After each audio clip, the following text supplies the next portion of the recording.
For screen 15, they're actually giving us a set of parameters and they're saying, here is your graph. Now make it match these parameters. So I'm going to start with the domain. X is greater than or equal to -4. So I'm going to find -4 down here. And I'm just going to draw it there or drop it there right for now.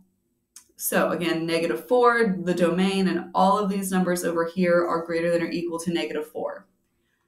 Now it says for the range, y is less than or equal to 6. So I'm just going to bump this up to 6.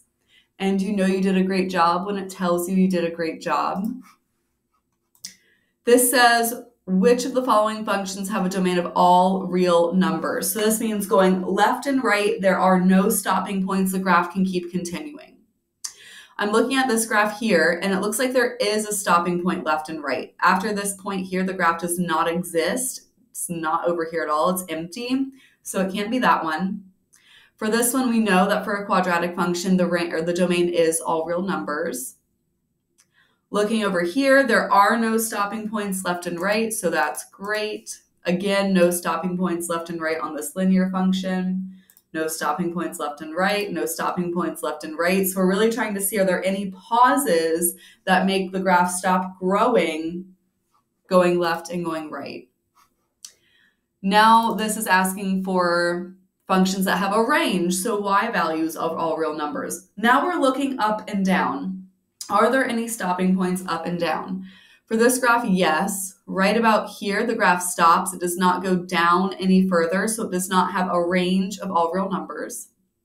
This one, again, it stops about here. There is no graph down here, so that means the range is not all real numbers. For this one, it looks great. There are no stopping points up and down. That graph's just going to keep going, so we'll select it. For here, the range, again, the graph does not come down here in the bottom half, so it's not a range of all real numbers.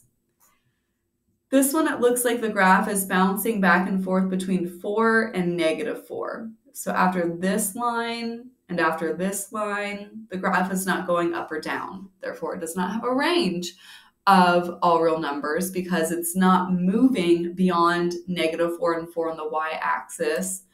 But this one is similar to this guy here. It does have a range of all real numbers because it keeps going left and right, not left and right, it keeps going up and down. There are no stopping points going up and down.